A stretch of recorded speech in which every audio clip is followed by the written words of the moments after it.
नमस्कार, शाम के 5 बज चुके हैं। दंगल में आप सभी का स्वागत है। मैं हूं आपके साथ चित्रा त्रिपाठी। 25 तारीख के मुकाबले 26 तारीख के जो आंकड़े सामने आए हैं वो मामूली राहत देने वाले हैं, क्योंकि कोरोना संक्रमित मरीजों का आंकड़ा 3,23,144 दर्ज किया गया है।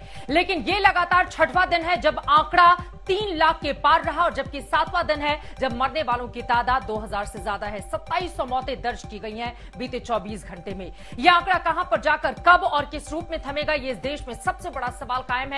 लेकिन इन सबके बीच देश की सुप्रीम कोर्ट हो या फिर हाई कोर्ट, उनकी जो टिप्पणी निकलकर सामने आ रही है वो काफी ज्यादा महत्वपूर्ण हो जाती है। देश की सर्वोच्च अदालत ने कहा है कि जब युद्धकाल चल रहा हो तो कोई मूक दर्शक नहीं बना रह सकता, और ऐसे में कई महत्वपूर्ण टिप्पणी भी उनकी ओर से की गई है, जबकि दिल्ली हाईकोर्ट की ओर से भी लगातार सवाल खड़े किए जा रहे हैं। आखिर मौजूदा हालात को लेकर जिम्मेदार और जवाबदेह कौन है?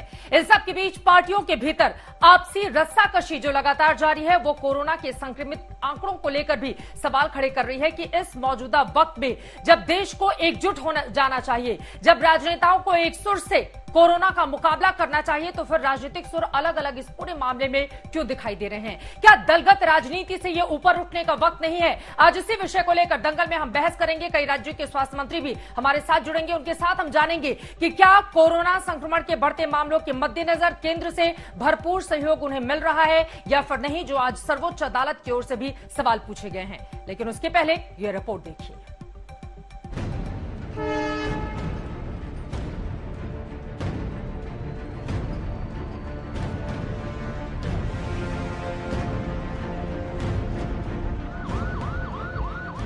कोरोना का पैनिक बटन दबा हुआ है।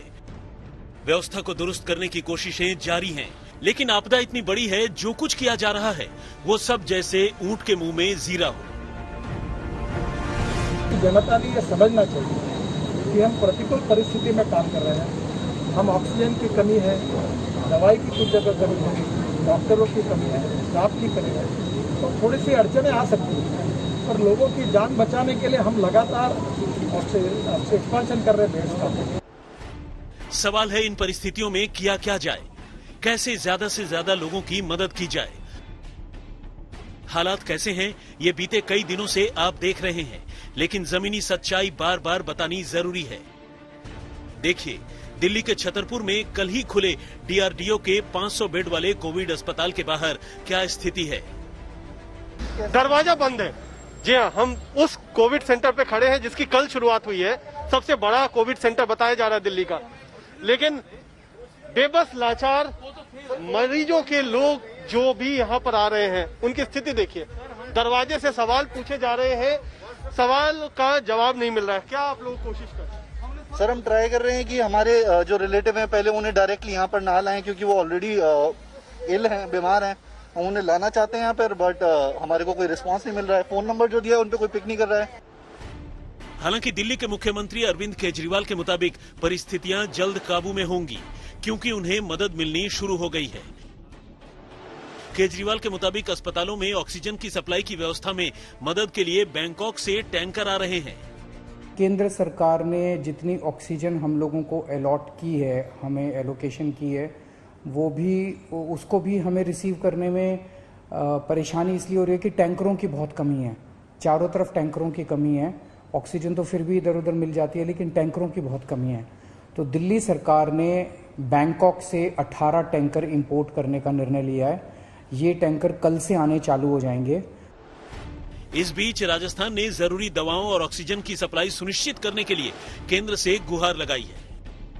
देखिए, राजस्थान में जिस तरह से एक्टिव केसेस बढ़े हैं, तो रेमडेसिविर और टोसिलिजुमैब ये 2 इंजेक्शन हैं, इनकी काफ़ी किल्लत है, और स्टेट की ज़रूरत के हिसाब से जो कोटा हमको अलॉट किया भारत सरकार ने 67,000 अप टू 30 अप्रैल, तो उसमें से 30,000 हमको अभी तक सप्लाई मिला है। 3 दिन अभी इस पीरियड को पूरा होने में बाकी है। हम कह रहे हैं कि ये 37,000 तो हमको तत्काल दो। कोरोना के संकट काल में व्यवस्थाओं की कमी से दिक्कतें आई हैं, तो जमकर राजनीति भी हुई है। मोदी सरकार को विपक्ष हालात के लिए जिम्मेदार ठहरा रहा है, तो बीजेपी ने कांग्रेस शासित राज्यों के कोरोना आंकड़ों का आईना दिखाने की कोशिश की है। इसी राजनीति के बीच हरियाणा में मुख्यमंत्री मनोहर लाल खट्टर अपने एक बयान से विवादों में आ गए हैं। मौत के आंकड़े छुपाने के आरोपों पर जब उनसे सवाल किया गया तो उन्होंने कहा कि ये वक्त आंकड़ों पर ध्यान देने का नहीं है, बल्कि व्यवस्था ठीक करने का है। जिस प्रकार का ये संकट आया है, इस संकट में हमको डाटा के साथ नहीं खेलना है। हमको लोगों का कैसे स्वास्थ्य ठीक हो, कैसे उनको हम राहत पहुंचा सकें, सारा ध्यान हमारा सब उधर ही होना चाहिए। अब जिसकी डेथ हो गई है वो वापस हमारे शोर में जाने से जीवित होता नहीं है। हम हर संभव प्रयत्न करेंगे कि सब लोगों को बचाया जाए। अब डेथ्स कम है या ज्यादा है, इस विवाद में पड़ने का कोई अर्थ नहीं है।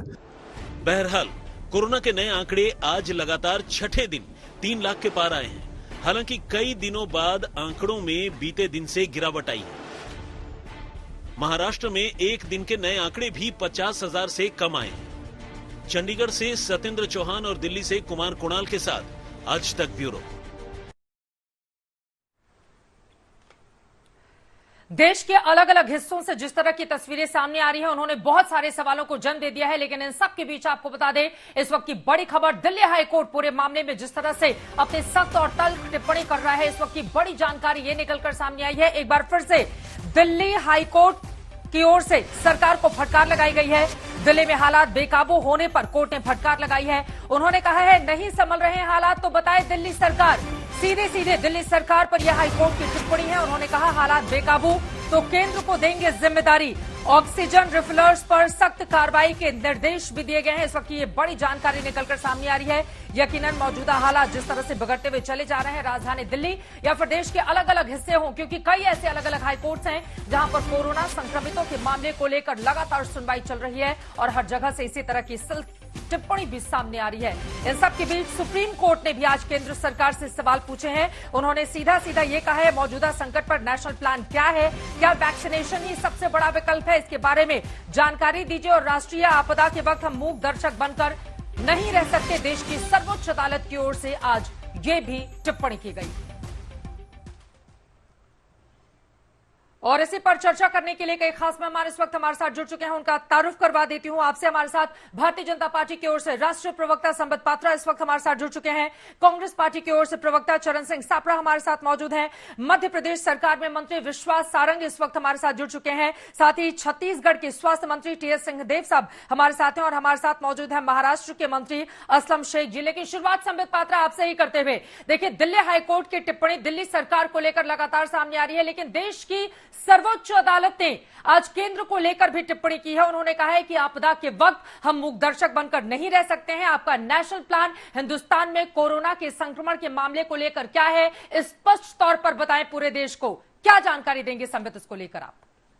क्या है मैं दोनों ही केंद्र दिल्ली सरकार हाईकोर्ट और सुप्रीम कोर्ट की जो टिप्पणी है, दोनों पर ही मैं अपने विषय को रखूंगा। पहले चूंकि दिल्ली हाईकोर्ट के विषय में बात हुई, दिल्ली हाईकोर्ट में आज एक बहुत बड़ा विषय खुलासा हुआ। इस विषय को दिल्ली की जनता को अवगत कराना बहुत आवश्यक है, अनिवार्य है। मैं जो ऑब्जर्वेशन है वो पढ़ रहा हूं आपके सामने, अभी सबके पास ये पब्लिक डोमेन में है। आप देख सकती हैं, जो सीनियर एडवोकेट है सचिन दाता जयपुर गोल्डन हॉस्पिटल के, जहां पर आज से 3 दिन पहले 25 मरीजों का दुखद अंत हुआ था ऑक्सीजन की कमी के कारण। उन्होंने आज कोर्ट में बताया कि I got 3.6 empty oxygen. I was suppose to get that by 5 PM। I didn't. I normally was in touch with my supplier. Supply chain was disrupted by the Delhi government. दूसरा उन्होंने बताया, enormous SOS calls were made. They arranged something from AIIMS, but it was some minutes late. There is shortage and uncertainty. Delhi government does not understand the supply chain. ठीक उसी प्रकार आगे चलकर और बताया गया कि जो आइनॉक्स सप्लायर है, जो मेन सप्लायर है दिल्ली का आइनॉक्स को दिल्ली सरकार ने बताया था कि आप केवल 17 हॉस्पिटल को ऑक्सीजन सप्लाई करिए, जबकि केंद्र की ओर से आइनॉक्स को 45 हॉस्पिटल को ऑक्सीजन सप्लाई करने की बात की गई थी। ऐसे में जो बैलेंस 28 हॉस्पिटल दिल्ली के हैं, कहीं ना कहीं उनको अधर में लटकाने का काम दिल्ली सरकार ने किया और ये खुलासा आज हाईकोर्ट में हुआ है। ये सब कुछ सुनने के बाद दिल्ली के हाईकोर्ट ने बुरी तरह से केजरीवाल जी की सरकार को फटकारा है और कहा है कि आप बताइए, आपसे अगर नहीं संभलेगा तो हम केंद्र सरकार को बोलेंगे कि वो पूरी तरह दिल्ली को संभाले और दिल्ली के लोगों की जान को बचाए। ये हुआ दिल्ली के हाईकोर्ट का। ठीक है। दूसरा विषय है सुप्रीम कोर्ट। सुप्रीम कोर्ट ने किसी भी सरकार के बारे में नहीं कहा है। सुप्रीम कोर्ट ने कहा है जब इस प्रकार की विपत्ति आती है, पेंडेमिक होती है, तो कोर्ट भी अपनी आंखें खोल करके इन सब विषयों से अवगत रहता है। कोर्ट भी अपनी आंखों को मूंद नहीं सकता है, इसलिए हम भी सब कुछ देख रहे हैं। हम नेशनल प्लान जानना चाहते हैं, आप नेशनल प्लान सबमिट करिए। केंद्र सरकार ने पहले से ही कहा हुआ था हम नेशनल प्लान के साथ रेडी हैं, हम वो नेशनल प्लान सबमिट करेंगे और केंद्र सरकार वो नेशनल प्लान सुप्रीम कोर्ट के सामने रखेगी। ठीक है, ऑक्सीजन की कमी को लेकर भी कोर्ट की ओर से टिप्पणी की गई है कि राज्यों को कितनी जरूरत है और आप कितनी आपूर्ति कर सकते हैं, इसके बारे में भी बताइए। संबित पात्रा वो आंकड़ा जरूर रखेगा क्योंकि तथ्यों के साथ बातचीत आप करते हैं, लेकिन ये विषय भी बहुत महत्वपूर्ण हो जाता है जब जगह जगह ऑक्सीजन की कमी की वजह से लोगों की जान जा रही है। मैं 10 सेकंड में रख देता हूं क्योंकि महत्वपूर्ण विषय है और सब मंत्रीगण भी बैठे हुए हैं यहाँ पर।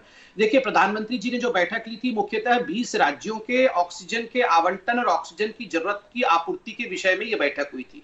जो टोटल डिमांड था वो 6785 मेट्रिक टन का डिमांड था 20 राज्यों का, और जो भारत की सरकार ने, केंद्र सरकार ने मुहैया कराया था वो था 6822 मेट्रिक टन, अर्थात लगभग 37 से 40 मेट्रिक टन जरूरत से अधिक। अब कहां कमी आ रही है? अगर इसको करने के बाद भी कमी आ रही है तो ये रैशनलाइजेशन अर्थात कहीं ना कहीं डिस्ट्रीब्यूशन चेन में कमी आ रही है, जिसको कि मुझे लगता है राज्य सरकारों को, और मैं किसी एक राज्य सरकार के लिए नहीं कह रहा हूं, सभी राज्य सरकारों के लिए कह रहा हूं, उनको देखने की आवश्यकता है। आज एक और खुशखबरी है, आप मिनिस्ट्री ऑफ हेल्थ और फैमिली वेलफेयर में जाके देख सकते हैं कि 20 क्रायोजेनिक टैंक इंपोर्ट किए गए हैं बाहर से। जैसे कि आपने देखा था कुवैत से भी, सिंगापुर से भी ये क्रायोजेनिक टैंक रोज आ रहे हैं ताकि ऑक्सीजन की जो किल्लत थी वो किसी प्रकार की किल्लत महसूस ना हो किसी।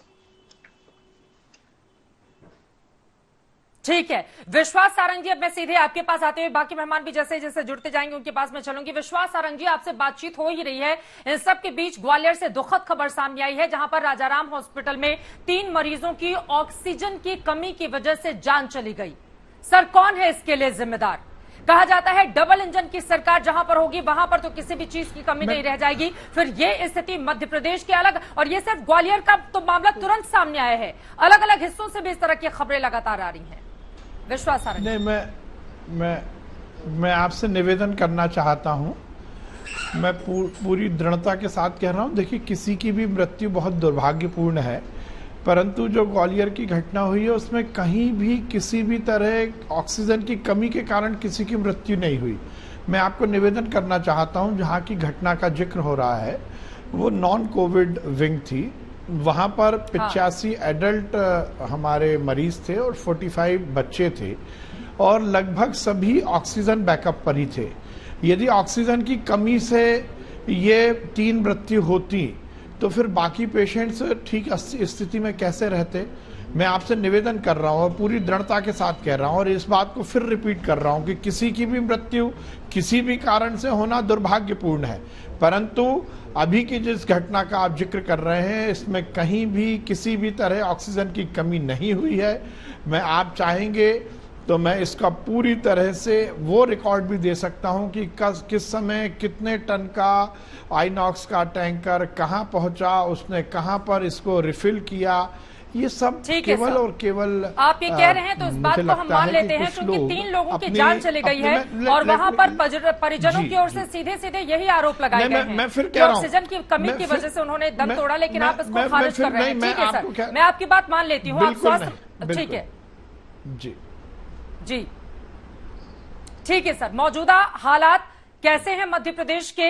क्यों ऑक्सीजन की सप्लाई पूरी तरह से हो रही है? कहीं पर भी ऑक्सीजन की, रेमडेसिविर इंजेक्शन की या दवाइयां जो कोरोना के लिए इस्तेमाल की जा रही हैं उसकी कहीं कोई कमी नहीं है मध्य प्रदेश में?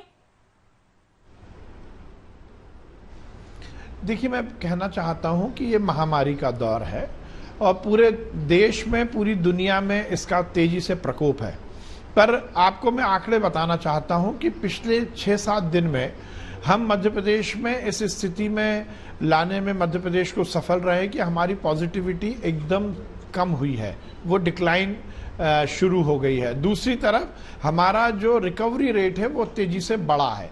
देखिए, महामारी है, इसमें कहीं कोई कमी नहीं है। मैं ये नहीं कह सकता हूं कि किसी भी तरह से व्यवस्थाओं में चुनौती नहीं है। ऑक्सीजन एक बड़ी चुनौती है, रेमडेसिविर एक बड़ी चुनौती है और केवल हमारे लिए नहीं पूरे देश के लिए है। पर आप देखेंगे आज मैंने कल भी ये बात कही थी कि यदि हम डे टू डे वर्किंग की बात करें, डे टू डे की बात करें, तो जितनी हमें आपूर्ति है उतनी ही हमारी खपत है। यदि आज की हम बात करें तो हमें लगभग पौने 500 मैट्रिक टन आज हमें ऑक्सीजन प्राप्त हुई है और इतनी ही हमारी खपत है। जहां तक रेमडेसिविर की बात कर रहे हैं तो मैं ये विश्वास के साथ कह रहा हूं कि आईसीएमआर और हमारे एम्स के डायरेक्शन के हिसाब से जिन जिन पेशेंट्स को हमें रेमडेसिविर के डोज देना है उसको हम उपलब्ध कराने पर चुनौती है, इसमें मैं कहीं कोई भी खंडन नहीं करूंगा, परंतु उस चुनौती को स्वीकार करते हुए हम मध्य प्रदेश की चुनौतियों से निपटने के लिए राज्य सरकार की क्या तैयारी है, इस पर मैं आपसे आगे जानूंगी, क्योंकि राज्य की जनता आप लोगों की ओर से ये भरोसा चाहती है ताकि किसी की भी मौत कम से कम कोरोना जो संक्रमित है, दवाइयों की कमी, इंजेक्शन और ऑक्सीजन की कमी से नहीं हो। अब मैं सीधे चरण सिंह सापरा साहब आपके पास आते हुए, चूंकि प्रियंका गांधी वाड्रा की ओर से आज मुख्यमंत्री आदित्यनाथ को भी चिट्ठी लिखी गई है और लगातार कांग्रेस पार्टी बीजेपी शासित राज्यों पर भी और केंद्र सरकार पर भी हमलावर है। अगर पॉजिटिव रेट की संख्या कम हो रही है, जैसे हमने देखा कि बीते 6 दिनों में किस तरह से 3 लाख के आंकड़े पार थे, लेकिन 25 तारीख के मुकाबले 26 तारीख का आंकड़ा कम हो गया, तो आप लोगों को ऐसा क्यों लगता है कि दरअसल टेस्ट ही कम हो रहे हैं, इस वजह से इन आंकड़ों में कमी आ रही है? चरण सिंह सापरा। देखिए चित्रा जी, सवाल यह है, ये आंकड़ा जो है आप कह रहे हैं ये एक दिन से कम हो रहा है, लेकिन पिछले अनेक दिनों से या अनेक महीनों से हम क्या देख रहे हैं कि देश के अंदर ना दवाई है, ना बेड है, ना टेस्ट है, ना ऑक्सीजन है। ऑक्सीजन और रेमडेसिविर की मात्र किल्लत ही नहीं, कालाबाजारी भी चल रही है। सांसों के लिए संघर्ष चल रहा है। आज सिस्टम बीमार है, मरीज लाचार है। मरीज जिंदा है तो हॉस्पिटल में जगह नहीं, और मर गया तो श्मशान में जगह नहीं है। इन्होंने कोरोना को भगाने के लिए दिए जलाने से शुरुआत की थी, आज हम लाशें जला रहे हैं। ये परिस्थिति देश में आ गई है। जो 5 ट्रिलियन की इकोनॉमी की बात करते थे वो ऑक्सीजन नहीं उपलब्ध करा सके, और आज वैक्सीनेशन की पॉलिसी भी इनकी फेल हो गई है।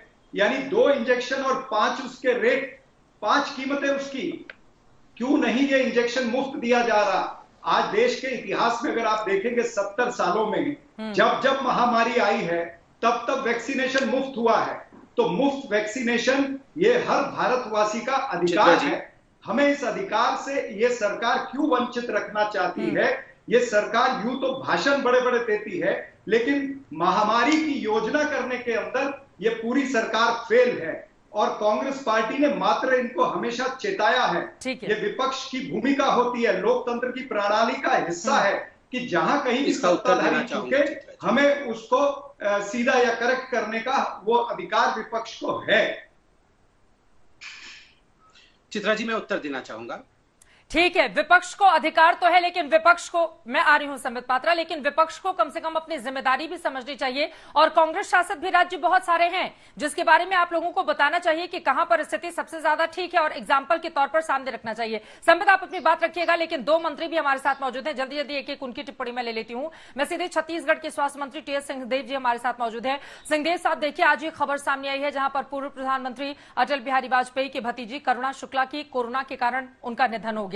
लगातार वहां पर भी आंकड़े बढ़ते हुए चले जा रहे हैं। आपकी राज्य सरकार के, आप एक स्वास्थ्य मंत्री हैं, वहां कर क्या तैयारी है ताकि कोरोना संक्रमितों को समुचित इलाज मिल पाए? क्यों ऑक्सीजन की आपूर्ति पूरी तरह से हो रही है? दवाइयों को लेकर, इंजेक्शन को लेकर मौजूदा स्थिति छत्तीसगढ़ की क्या कहती है? सिंहदेव साहब।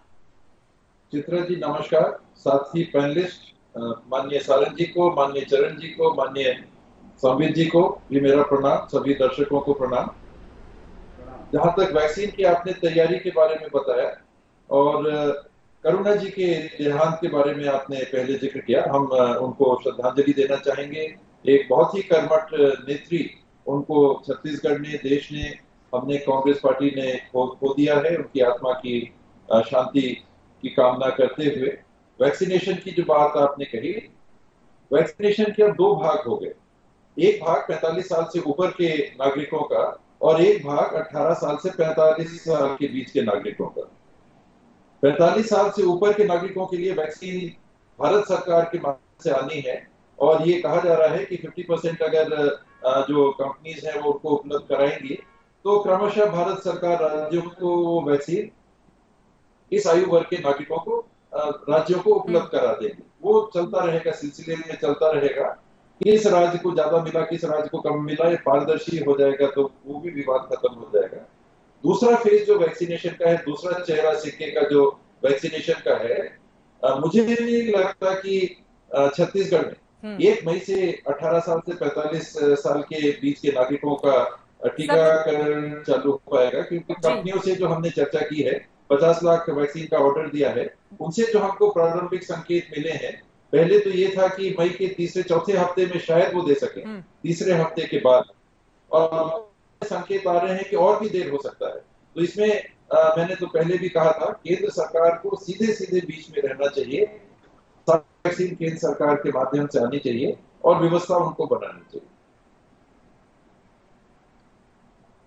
ठीक है सर, ये जो बातें आपकी ओर से कही गई हैं, हमारे साथ संबित पात्रा जुड़े हुए हैं, उनसे मैं जवाब लूंगी, क्योंकि राज्य लगातार इस तरह के आरोप भी लगा रहे हैं कि केंद्र से उन्हें समुचित सहयोग नहीं मिल पा रहा है। तो इसके लिए केंद्र सरकार की क्या है योजना, ताकि कम से कम इस स्थिति को सामान्य किया जा सके और एक टीम इंडिया जैसा व्यवहार पूरा देश देख पाए पार्टियों के बीच में। लेकिन असलम शेख साहब, सीधे मैं आपके पास आते हुए, देखिए महाराष्ट्र की स्थिति क्या है, ये किसी से छिपी नहीं है, चाहे कोरोना के मामलों में हो या फिर अस्पतालों से जो अलग अलग असलम शेख साहब हमारे साथ अभी नहीं जुड़ पाए हैं, उनके पास मैं चलूंगी, लेकिन उसके पहले संबित पात्रा आपको जोड़ना चाह रहे थे। टीम इंडिया जैसा व्यवहार आखिर क्यों नहीं हो रहा है इस वक्त? जो कांग्रेस शासित राज्य हैं वो केंद्र सरकार पर सीधे सीधे सवाल खड़े कर रहे हैं कि समुचित सहयोग जिसकी दरकार है वो नहीं मिल रही। देखिए चित्रा जी, आप बताइए कि टीम इंडिया की अगर कमी हो रही है तो कौन उसके लिए जिम्मेदार है? ये जो बार बार कहा जा रहा है कि वैक्सीन फ्री होना चाहिए, वैक्सीन फ्री होना चाहिए, आप बताइए चित्रा जी, अगर आपने दोनों डोज लगाए हैं तो आपने फ्री ही लगाए होंगे। मैंने लगाए हैं, मैंने फ्री लगाए हैं, और हर राज्य में आज जो वैक्सीनेशन हो रहा है, ये जो दोनों फेज हुआ है, ये फ्री वैक्सीनेशन फेज हुआ है। किसी प्रकार का पैसा किसी गरीब से चार्ज नहीं किया गया है। केंद्र सरकार की ये वैक्सीन पॉलिसी थी कि हम फ्री करेंगे और सब वनरेबल लोगों को फ्री वैक्सीनेशन देंगे। तभी उस समय कांग्रेस पार्टी इत्यादि सबका ये डिमांड था कि आप मार्केट ओपन कर दीजिए, प्राइवेट प्लेयर्स को भी इसमें आने दीजिए, इसमें प्राइवेट प्लेयर्स को भी अपना से रखने दीजिए, कॉर्पोरेट हाउसेस को भी एंट्री करने दीजिए, इसमें आप राज्यों को भी से दे दीजिए, राज्यों को भी एक स्वातंत्र दीजिए। सरकार ने राज्यों को स्वतंत्रता दी कि आप भी अपने हिसाब से किसको वैक्सीनेट करना चाहते हैं आप भी करिए। और एक बात मैं यहाँ वैक्सीनेशन को लेकर बता दूं, ये जो मैन्युफैक्चरिंग हो रहा है प्राइवेट कंपनी द्वारा हो रहा है, कोई भारत सरकार वैक्सीन मैन्युफैक्चर नहीं कर रही। प्राइसिंग को लेकर हर सरकार, राज्य सरकार या केंद्र सरकार, दोनों ही स्वतंत्र हैं नेगोशिएट करने के लिए। मैं हाथ जोड़ के निवेदन करूंगा, यहाँ टी.एस. सिंहदेव साहब बैठे हैं, खुद मंत्री हैं, और हमारे भी सारंग साहब मेरे भाई हैं, बैठे हैं यहाँ मंत्री हैं। मैं दोनों से कहूंगा, आप दोनों राज्य के मंत्री बैठे हैं, आप लोग नेगोशिएट करिए प्राइवेट प्लेयर से, और बेस्ट प्राइसिंग के साथ जो आपकी जनता के लिए भला हो वो प्राइसिंग लेके आइए। उसके लिए आप स्वतंत्र हैं। कैसे होता है नेगोशिएशन? आप कहेंगे कि हम ज्यादा बल्क लेंगे और जल्दी पेमेंट कर देंगे तो आपको कम रेट में कोई प्राइवेट कंपनी देगी। इसमें केंद्र सरकार ने भी कल बिल्कुल स्पष्ट रूप से कंपनियों को कहा है कि आप सब कम से कम रेट में सबको मुहैया कराइए, मगर नेगोशिएट करने की स्वतंत्रता सबके पास है। नंबर 1। अब चरण सिंह सापरा जी ने कुछ प्रश्न उठाए थे, मैं इस पर जवाब देना चाहूंगा। आज पहले तो मैं हाथ जोड़ के नमन करता हूं उन 22, आज जो मैंने दृश्य देखा है आज तक परसों, वो दिल दहलाने वाला था। 22 लाशों को एक एम्बुलेंस के अंदर जानवरों और भेड़ बकरियों की तरह फेंक करके जिस प्रकार महाराष्ट्र में स्मशान घाट में लिया गया, मैं उनकी आत्मा के लिए प्रार्थना करता हूं और उद्धव ठाकरे जी से कहता हूं, उद्धव जी इस प्रकार का व्यवहार लाशों के साथ कम से कम आप मत करिए। एक ट्रक के अंदर, एक गाड़ी के अंदर ऐसी लाशों को ठूस ठूस कर मत लीजिए, ये कृपया आप करिए। दूसरी बात है, मैं ये कहना चाहूंगा कि आज तमाम अखबारों में एक विषय महाराष्ट्र को लेकर छपा है कि कांग्रेस पार्टी एनसीपी से नाराज है क्योंकि एनसीपी के मंत्री ने अनाउंस कर दिया कि वैक्सीनेशन हम महाराष्ट्र में फ्री करेंगे, जबकि कांग्रेस नहीं चाहती है फ्री करना। ठीक उसी प्रकार शिवसेना के आदित्य ठाकरे जी ने भी ये ट्वीट किया था कि हम वैक्सीनेशन फ्री देंगे, बाद में उसको डिलीट कर दिया गया। ये आखिर 3 चक्के जो हैं ऑटो की गाड़ी में, ये जो एमवीए की ऑटो की गाड़ी चल रही है महाराष्ट्र में, ये तीनों चक्के तो कम से कम एक साथ चले। हम तो सारा वैक्सीन इनको दे रहे हैं, सारा रेमडेसिविर इनको। चलिए इसका जवाब मैं चरण सिंह सापरा से लूंगी। ये महत्वपूर्ण सवाल आपकी ओर से खड़े किए गए हैं और यकीनन ये जिम्मेदारी भी है राज्य सरकार की।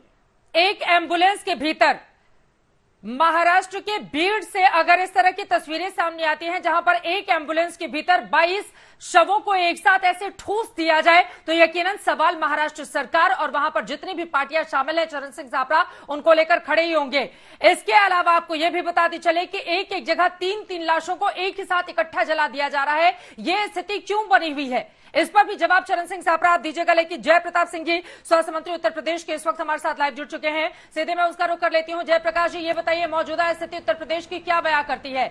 सरकार का दावा है कि कहीं कोई कमी नहीं है, चाहे वो ऑक्सीजन की हो, चाहे जैसे वह इंजेक्शन की हो, चाहे वो दवाइयों की हो, लेकिन सर अलग अलग हिस्सों से जो तस्वीरें सामने आ रही है ना, वो बेहद हैरान और परेशान करने वाली हैं। सच्चाई क्या है उत्तर प्रदेश के मौजूदा वक्त में? बताइए आप, उत्तर प्रदेश कोरोना से लड़ने में इस वक्त कितना कामयाब दिखाई दे रहा है? मौजूदा तस्वीर क्या बयां करती है इस सबसे बड़े राज्य की? जयप्रकाश जी।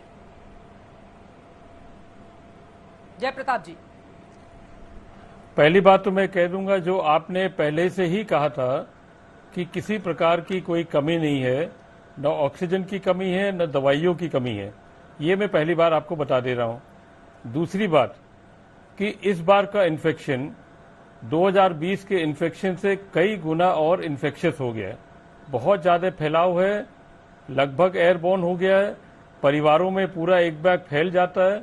तो जितने पेशेंट हमारे पिछले बार आए थे 2020 में, उससे कम से कम 30% या 35% ज़्यादा पेशेंट आज हमारे उत्तर प्रदेश में आ रहे हैं।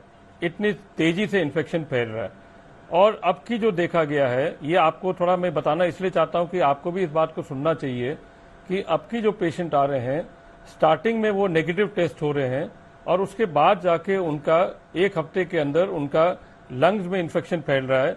अधिकांश लोग घर पर चले जाते हैं सोच के कि हमको नेगेटिव नहीं हो, हमको कोई पॉजिटिविटी नहीं है, बाद में निकल के आते हैं, एक भगदड़ बढ़ता है, ऑक्सीजन सिलेंडर की आवश्यकता पड़ जाती है और ऑक्सीजन सिलेंडर की इतनी ज्यादा मांग बढ़ जाती है कि उसके वजह से हमको उसका तैयारी करना पड़ता है। और इसीलिए आपने देखा होगा कि केंद्र सरकार ने ऑक्सीजन का आवंटन भी कर दिया। जितना भी ऑक्सीजन का उत्पादन आज पूरे देश में होता है, उसका सभी राज्यों में अपने आंकड़ा के हिसाब से उन्होंने आवंटन किया है और हमारा भी ऑक्सीजन हमारे विभिन्न जगहों से, विभिन्न प्लांट से, विभिन्न फैक्ट्रियों के द्वारा हमको भी पहुंचाया जा रहा है। और वो हम अपने जितने भी संस्थाएं हैं, मेडिकल कॉलेज है, हमारे सरकारी संस्थाएं, उनको हम वहां पहुंचा भी रहे हैं।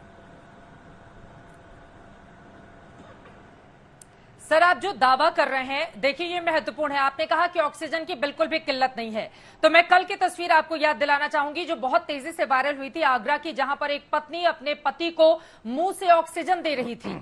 लगातार वो कोशिश करती रही ऑटो में बैठकर, उसको किसी भी तरह का इलाज नहीं मिला और उसने दम तोड़ दिया। एक और तस्वीर सर विचलित करती है, जब अपनी ही गाड़ी पर एम्बुलेंस नहीं मिलता है तो एक बेटा अपने पिता की अर्थी को अपनी ही गाड़ी के ऊपर से जाकर शमशान घाट तक जाता है। और अब मैं आ जाती हूं सर, आपके ही सांसद हैं मोहनलालगंज से कौशल किशोर जी, जिनकी ओर से मुख्यमंत्री को खत लिखकर कहा गया है कि केजीएमयू में बदहाली किस कदर है, इसको ठीक किया जाए। उनकी ओर से लिखा गया है, बलरामपुर हॉस्पिटल में 20 में से सिर्फ 5 वेंटिलेटर काम कर रहे हैं। केजीएमयू में आईसीयू बेड खाली है, मरीज मांग रहे हैं, उनको ये मुहैया नहीं हो पा रही। ऑक्सीजन की कमी है। सर ये मैं या कोई मीडिया पर्सन सवाल नहीं खड़े कर रहा, ये आप ही की पार्टी के सांसद हैं जिनके बड़े भाई की जान चली गई है कोरोना के कारण, उनकी ओर से ये सवाल खड़े किए जा रहे हैं। तो क्या है हकीकत? वो झूठ बोल रहे हैं या कौन सच बोल रहा है? किसी को झूठ बोलने की बात नहीं है और आपके चैनल में किसी को माने कोई का मुकदमा नहीं चल रहा है। मैं एक बात आपको बता दे रहा था कि इस बार हमारे 30% से अधिक की संख्या में इन्फेक्शन स्प्रेड हो रहा है। अगर 30% की अधिक में लोगों को इन्फेक्शन हो रहा है, उनको आवश्यकता अचानक एक बैग उनको ऑक्सीजन की अचानक जरूरत पड़ जा रही है, तो उतना ऑक्सीजन आपके पूरे देश में नहीं है, उतना ऑक्सीजन आपके पूरे विश्व में भी नहीं है। और जिस तरह से इन्फेक्शन पूरे विश्व में फैला हुआ है, तो आपको उस पर सोचना चाहिए कि इतना बड़ा इन्फेक्शन के लिए कौन सा देश और कौन सा प्रदेश कितना तैयारी किया था। कि कभी आपको मालूम भी नहीं होगा कि 100 साल 150 साल पहले जब ये इस तरह के इन्फेक्शन आते थे, नए नए वैश्विक महामारी आती थी, तो कम से कम 3-4 लहरों में आता था, जब तो उस समय कुछ भी नहीं था। आज तो हमारे पास बहुत सारे संसाधन हमने जुटा लिए हैं, एक साल के अंदर बहुत सारी तैयारी हमने की है, मगर उससे अधिक संख्या में अगर इन्फेक्शन बढ़ गया और उससे अधिक संख्या में पेशेंट आएंगे, तो क्या किसी भी राज्य इतना तैयारी किया है उतना जितना हमने किया है?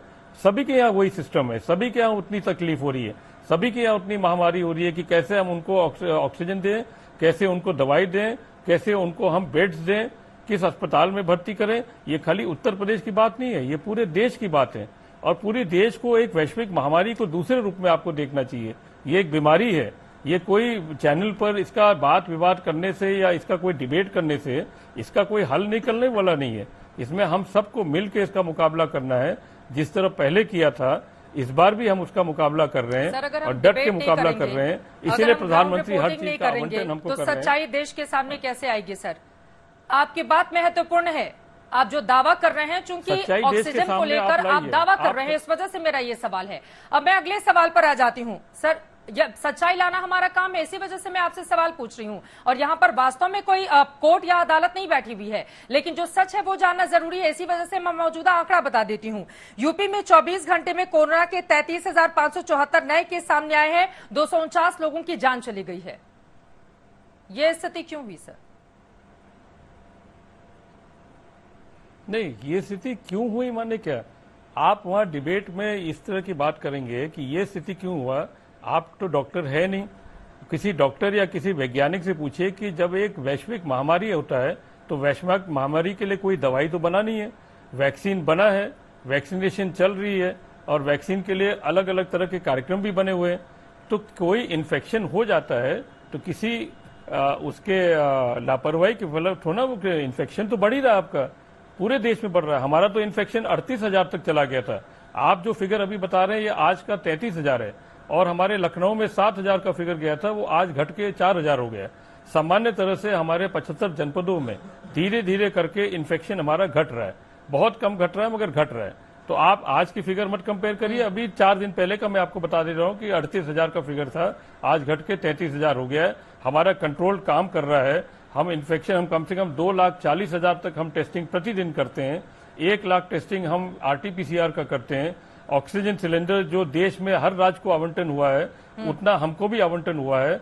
उस आवंटन को लेके सभी मेडिकल कॉलेजेस में सिलेंडर को भर के हम ला रहे हैं, बाहर से सिलेंडर ला रहे हैं, ट्रेन से ला रहे हैं, हवाई जहाज से ला रहे हैं। हर जगह से हम लोग पूरी तरह से इसको मुकाबला कर रहे हैं और जितने भी पेशेंट होम आइसोलेशन में होते हैं उनके यहाँ हम एक पैकेट बना के देते हैं दवाइयों का, जो 7 दिन का दवाई होता है। उनके यहाँ हम टेली कंसल्टेशन करते हैं, कोई उनको दिक्कत होता है तो उनको हम मेडिकल फैसिलिटी देते हैं। ये सारी चीजें हैं और इतने बढ़ते हुए संक्रमण के बाद भी हम इसको पूरा मुकाबला करके इसको हम घटाने की तैयारी में हैं और ये फिगर आपको खुद बता देगा कि कितना हमारा घट रहा है।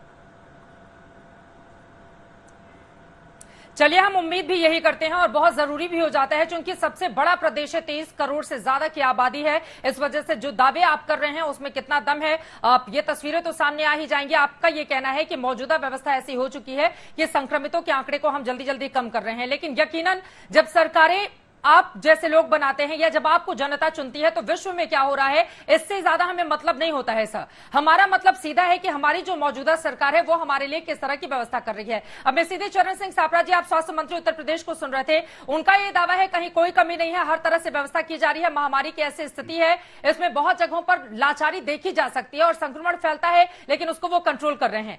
फिर प्रियंका गांधी वाड्रा क्यों बार बार चिट्ठी लिखकर मुख्यमंत्री को ये कह रही है कि दरअसल हालात वहां की बहुत खराब है। आप सुन रहे हैं खुद स्वास्थ्य मंत्री को, उनका दावा है कहीं कोई दिक्कत नहीं है और जहां दिक्कत है उसको दुरुस्त किया जा रहा है।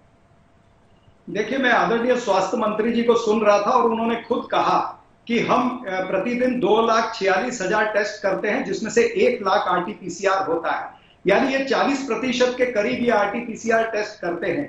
जिस तरह से RT-PCR ICMR ने कहा है कि 70 से 75% टेस्ट जो है वो RT-PCR होना चाहिए, उसको ये फॉलो नहीं कर रहे, इसलिए वहां पर बहुत से लोग जो संक्रमित होंगे वो पकड़ में नहीं आ रहे होंगे। महाराष्ट्र जैसा राज्य जिसकी आबादी 12 करोड़ की है, उत्तर प्रदेश की आबादी 23 करोड़ की है, महाराष्ट्र प्रतिदिन 3 लाख टेस्ट कर रहा है जिसमें 80% RT-PCR टेस्ट है और उत्तर प्रदेश 23 करोड़ की आबादी होने के बावजूद वो मात्र 40% अगर RT-PCR टेस्ट करते हैं तो कितने संक्रमित लोग पकड़े नहीं जा रहे हैं, वो इलाज के लिए भी बाहर नहीं आ रहे। फिर उत्तर प्रदेश के अंदर मौत के आंकड़े भी छुपाए जा रहे हैं। जिस तरह से आपने देखा कि लखनऊ का क्या हाल था या कानपुर का क्या हाल था, जिस तरह से कतार लगा करके लोग डेड बॉडी लेकर के खड़े थे या फुटपाथ पर लोग ऑक्सीजन लगा के सोए हुए थे, ये सारे दृश्य सारे टीवी चैनलों ने दिखाए हैं, ये कोई नई बात नहीं है। उसी तरह से हरियाणा के मुख्यमंत्री ने आज खुद कहा कि मौत के आंकड़ों से क्या होता है, उन्होंने कहा। यानी इतनी संवेदनहीन भारतीय जनता पार्टी के नेता हो गए हैं कि इनको किसी की मौत से फर्क नहीं पड़ रहा, इनको टेस्टिंग नहीं करनी है, इनको आंकड़े छुपाने हैं, इनको अपनी इमेज बिल्डिंग, जो एक इमेज बिल्डिंग है, ये जयप्रताप जी इसका जवाब आप दे दीजिए, लेकिन उसके बाद महाराष्ट्र के भीड़ में लाशों के साथ जो स्थिति, जो सुलूक किया जा रहा है सर, उस पर जरूर चरण सिंह सापरा जी आप बोलिएगा। ठीक है, ठीक है। संबित पात्रा ने जो सवाल खड़े किए थे उस पर भी जवाब आप दीजिएगा, ठीक है, लेकिन उसके पहले जयप्रताप जी जल्दी से। ठीक है सर, ठीक है, ठीक है, जयप्रताप जी। जी मुझे किसका जवाब देना है? चरण सिंह वो कह रहे हैं कि आप जो दावा कर रहे हैं उस दावे में कहीं ना कहीं बहुत ज्यादा कमी देखी जा रही है। आपका जो दावा है कि लाखों लाख इतने हम टेस्ट कर रहे हैं, या वो सही नहीं है, और उसको लेकर उन्होंने आपसे सवाल पूछे हैं चरण सिंह सापरा ने। अब जिसका मन किसी राजनीतिक विचारधारा से जुड़ा हुआ है और जो वैश्विक महामारी को एक बीमारी के रूप में नहीं देख पाता है, तो वो प्रयास करता है कि कम से कम डिबेट के माध्यम से हम इस तरह के सवाल करें ताकि हमारा कुछ हमको अधिक पॉइंट मिल जाए और जनता हमारी बात सुनेगी तो अगले बार हम और सफल हो जाएंगे। एक बात मैं बताना चाहूंगा, जिसमें से आपने कहा मैं आ रहा हूं, 1 लाख मात्र आप टेस्ट करते हैं आरटीपीसीआर के। मैंने उसी बात को दोहराया है, 40% आरटीपीसीआर टेस्ट अगर मात्र होगा तो आप तो आईसीएमआर की गाइडलाइन ही नहीं फॉलो कर रहे। मैंने ये बात कही है, इसका स्पष्टीकरण दीजिए। चित्रा जी, पहली बात तो मैं ये कहना चाहता हूं कि 2020 में जब पहली बार मार्च 2020 में वैश्विक महामारी का शुरुआत हुआ था, तो हमारे पास एक मशीन था किंग जॉर्ज मेडिकल यूनिवर्सिटी में जो 72 केसेस को करता था, टेस्ट करता था, और जिसकी वेरिफिकेशन एनआईवी पूना से होता था। तब से लेके हमने एक साल के अंदर 2,40,000 तक हमने अपना बढ़ाया है, जिसमें लगभग 1 लाख हमारा होता है आरटीपीसीआर, बाकी में एंटीजन, बाकी में ट्रूनेट, बाकी में सीबी नेट, ये सब लेके हमारा 2,40,000 का लगभग हमारा प्रतिदिन का ये होता है। जिस शहर में या जिस तरह की बात आप कर रहे हैं, जी एक्चुअली मंत्री के बीच जी मैं फॉलो कर रहा हूँ। हम लोग का 16 मार्च आईसीएमआर की गाइडलाइंस को फॉलो नहीं किया जा रहा है उत्तर प्रदेश की सरकार की ओर से। ठीक है सर, और एक और तस्वीर जो विचलित करती है। चित्रा जी, ठीक है, आप जवाब ले लीजिए। चरण सिंह सापरा जवाब ले लेते हैं, उसके बाद आपके लिए भी बहुत सारे सवाल हैं। मैं आ रही हूँ सब, एक बार जयप्रताप जी अपनी बात जल्दी से पूरी करिए। आप वो कह रहे हैं कि गाइडलाइंस को फॉलो नहीं किया जा रहा है सरकार की ओर से। हाँ, आईसीएमआर की गाइडलाइन को हम लोग पिछले बार भी फॉलो किए थे, इस बार भी हम लोग ने फॉलो किया है। 60% आपका आरटीपीसीआर होना चाहिए, 60% तक लगभग हम लोग पहुंच चुके हैं, और हमारे जितने भी मशीन है उनकी कैपेसिटी हमने डबल भी कर दिया है। अगले हफ्ते तक वो भी हमारा बढ़ जाएगा, तो इसलिए ऐसे कोई बात नहीं है। आईसीएमआर के गाइडलाइन फॉलो करना पूरे देश के सभी राज्यों के लिए, खाली उत्तर प्रदेश के लिए नहीं है। हम जितना आरटीपीसीआर करेंगे उतना हमको फायदा भी होगा। परंतु इसमें एक चीज मैं बोलना चाहूंगा, ये बात सबको समझना चाहिए कि अब वायरस का म्यूटेशन इतना ज्यादा हो गया है कि आप आरटीपीसीआर भी करिए और एंटीजन भी करिए। 30 से 35% ऐसे लोग हैं जिनका पहले टेस्ट में टोटली नेगेटिव आता है। एक हफ्ते के बाद संक्रमण उनके लंग्स के माध्यम से शुरू होता है। जब तक उनको पता चलता है कि हमको लंग्स में इन्फेक्शन हो गया, वो सीटी स्कैन कराते हैं, एक्सरे कराते हैं, ब्लड का वो टेस्ट कराते हैं, फिर उनको पता चलता है कि हमको सीटी स्कैन हो गया, माने हमको कोविड पॉजिटिव हो गया। उसके बाद सीधा वो हॉस्पिटल में हम लोग उनका इलाज करना शुरू करते हैं। तो हमने अपने गाइडलाइन में ये भी बदला है कि अब एंटीजन टेस्ट में अगर ट्रू पॉजिटिव आ जाता है, तुरंत हम उसको मानते हुए हम उनको कर देंगे। अगर हमारे ऐसे भी मरीज हैं जिनका नेगेटिव आने के बाद भी सारे सिम्टम्स उनको कोविड का है, उनको भी हमने भर्ती करना शुरू कर दिया है, क्योंकि खाली आईसीएमआर का गाइडलाइन अपने जगह पर है, मगर वायरस का म्यूटेशन इतने कई जगह में हो चुका है, कई प्रकार से हो चुका है, जिसको अब पकड़ना भी थोड़ा दिक्कत है। टेस्टिंग में भी इतना आसानी से नहीं आता है, बार बार टेस्टिंग करना पड़ता है। तो हर चीज को देख के हम लोग को देखना चाहिए, खाली आंकड़ों पर नहीं जाना चाहिए। हर चीज को हमको समझना चाहिए और वायरस को कितना मुकाबला कर सकते हैं, इसका लगातार हमारे पास आईसीएमआर से भी गाइडलाइन आता है, स्वास्थ्य मंत्रालय से भी आता है। खेल होता है सर अगर आंकड़े नहीं रहे तो सरकारें नहीं बनती हैं। सर आंकड़ों पर ही जाना चाहिए और आंकड़े यकीनन परेशान करने वाले हैं और भगवान भरोसे जो चीजें रखी नहीं जा सकती हैं। सर जयप्रताप जी आपने महत्वपूर्ण बातें रखी है। नहीं सर नहीं, लेकिन जो आंकड़ा है आप उसको कैसे झुठला सकते हैं सर? बीमारी को नहीं, आप स्वास्थ्य मंत्री हैं सर, आप स्वास्थ्य मंत्री हैं, आपको सीधे कहना चाहिए कि हमारी तैयारी है। अगर कोरोना का म्यूटेशन चेंज हो रहा है और इस वजह से स्थितियां कमजोर हो रही हैं तो भगवान भरोसे हम जनता को नहीं छोड़ सकते हैं। सर संबित पात्रा जल्दी से आप कुछ बात बोलिए, उसके बाद मैं कांग्रेस पार्टी के 2 नेता हमारे साथ जुड़े हुए उनके पास आऊंगी। संबित आपको जोड़ना चाह रहे थे, जल्दी से। चित्रा जी, मुझे लगता है आदरणीय जयप्रताप जी जो आंकड़ों के विषय में कहना चाहते थे वो कहना चाहते थे केवल अगर रिपोर्ट में आरटीपीसीआर में पॉजिटिव आता है उसी को कोरोना समझिए, बाकी को मत समझिए। ऐसा नहीं है, स्थिति बदल चुकी है। और दूसरी बात है, मैं तो पहले माननीय जयप्रताप जी के माध्यम से योगी जी को धन्यवाद देना चाहूंगा जो उन्होंने परसों एक नियम बनाया है कि अगर उत्तर प्रदेश में किसी मरीज को सरकारी अस्पताल में बेड नहीं मिलेगा तो प्राइवेट हॉस्पिटल में जो भी खर्चा होगा वो सरकार वहन करेगी। मैं इसके लिए योगी जी को और आपका धन्यवाद करता हूं। ये पूरे हिंदुस्तान में बहुत बड़ा कदम है, बहुत गरीबों के लिए बहुत अच्छा कदम है। दूसरी बात है, देखिए कोई भी ऐसा अस्पताल नहीं है जहां पर बेड हो, ऐसे में लाइनें लगी हुई हैं बाहर। फ्री में इलाज तो छोड़िए, लोग पैसे लेकर खड़े हुए हैं, उनका तक इलाज नहीं हो रहा है। ऐसे तो स्थिति है। चरण सिंह साबरा जी, लेकिन महाराष्ट्र के बेड पर आपकी टिप्पणी बहुत जरूरी हो जाती है। ठीक है संबित, एक जल्दी से मैं जल्दी ही कंप्लीट कर रहा हूँ, 10 सेकंड कंप्लीट करने के लिए दिया जाए। ये चरण सिंह साबरा जी महाराष्ट्र से पूरे देश को यहाँ प्रवचन देंगे। ये छलनी जो है ये सुई को बोलेगी तुम्हारे पीछे छेद है। ये 60% केस इनके राज्य में हो रहे हैं। इनके राज्य में सबसे ज्यादा डेथ हो रही है, सबसे ज्यादा डेथ महाराष्ट्र में हो रही है। डब्बे में बंद करके लाशों को फेंक रहे हैं आप लोग और आप यहाँ के प्रवचन कर रहे हैं। शांति से बैठे सबको बोलने दीजिए, सबके बीच में चिल्लाइए। साबरा जी अब इस पर जवाब आप दे ही दीजिए। एक सेकंड चरण सिंह साबरा जी, ये सवाल खड़े कर देना बहुत आसान होता है, लेकिन आप किसी राज्य का एग्जाम्पल देंगे क्या प्लीज सर? दोनों लोग तुलना में नहीं करें, एक एक करके बोलेंगे तो ज्यादा बेहतर समझ में आ पाएगा। ठीक है चरण सिंह साबरा जी, एक एम्बुलेंस के भीतर अगर 22 शवों को, सर एक सेकेंड सर प्लीज। चरण सिंह साबरा जी, एक एम्बुलेंस के भीतर 22 शवों का भरा जाना समझते हैं इसका मतलब क्या होता है? आप क्यों इस तरह की बदसलूकी की जा रही है महाराष्ट्र में? क्यों इस तरह की तस्वीरें महाराष्ट्र की भीड़ से सामने आ रही हैं? माफी मांगिए इसके लिए चरण सिंह जी। अगर ऐसी बदसलूकी हुई है तो उसके ऊपर एक्शन भी हुआ। आप अगर क्या तो संबित पात्रा बताएंगे नहीं, लेकिन ये उस बात को नहीं कहेंगे कि जिस तरह से सूरत में क्या हाल है, अहमदाबाद बॉडी लगी हुई है, आप इसमें अगर मगर क्या जोड़ रहे हैं? अहमदाबाद में जिस तरह से लाशें जलाई जा रही हैं, आप जिस तरह से अहमदाबाद में कुछ हो रहा है तो आप भी वही करेंगे। अहमदाबाद में कुछ हो रहा है तो आप 22 लाशों को एक एम्बुलेंस कर देना। देखिए मुझे तो आश्चर्य हो रहा है कि आप महाराष्ट्र में 60% केसेस हो रही है और आप इतनी जोर चिल्ला रहे हैं नेशनल टेलीविजन। शर्म आपको आनी चाहिए साबरा जी। आप लोगों के कारण पूरे देश में कोरोना हुआ है। महाराष्ट्र की सरकार की नाकामी के कारण है देश में कोरोना हुआ है। आप लोग तो महाराष्ट्र के अयोग्यता एक एक करके अपनी बात रखें। दिल्ली के अंदर 22 लोगों चित्रा जी, मैं तो कहूंगा महाराष्ट्र सरकार की अयोग्यता के कारण पूरे देश में कोरोना फैला है।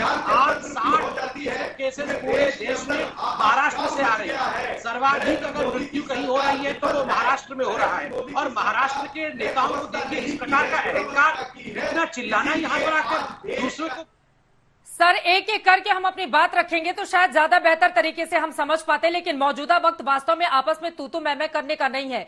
सर जिनके घरों के लोग मारे जा रहे हैं कोरोना की वजह से, जरा उनके बारे में भी सोचिए आप लोग और उस संवेदनशीलता का परिचय दीजिए जब भी आप डिबेट में या अपनी बात रखने के लिए आते हैं, क्योंकि लोग मर रहे हैं और यकीनन उनको इस तू मैं से नहीं मतलब है। उनको ये जानना है कि हमारे मरते हुए मरीजों की रोकथाम के लिए, उनको अच्छी दवाइयों के लिए, ऑक्सीजन के लिए, बेड के लिए सरकारों की ओर से क्या व्यवस्था की जा रही है। और मौजूदा वक्त युद्ध वाली परिस्थिति को पैदा कर चुका है। ऐसे में आपस में लड़े नहीं बल्कि मिलजुल कर मुकाबला करें, चाहे वो राज्य सरकार हो चाहे वो केंद्र सरकार हो, दोनों से ही पूरा देश इस वक्त यही उम्मीद कर रहा है। और उम्मीद यही कि कम से कम आप लोग उन उम्मीदों पर खरा उतरें। आज हमने दंगल में सवाल पूछा था, क्या कोरोना से लड़ाई में दलगत राजनीति आड़े आ रही है? इस पर देश भर से जो जवाब सामने आए हैं वो हम आपको दिखा रहे हैं। 92% लोगों ने हाँ में जवाब दिया है, जबकि 8% लोग ऐसे हैं जो इसको नहीं मानते हैं। लेकिन यकीनन ये मुश्किल भरा वक्त है, ऐसे में सभी को एक साथ इसका मुकाबला करना चाहिए।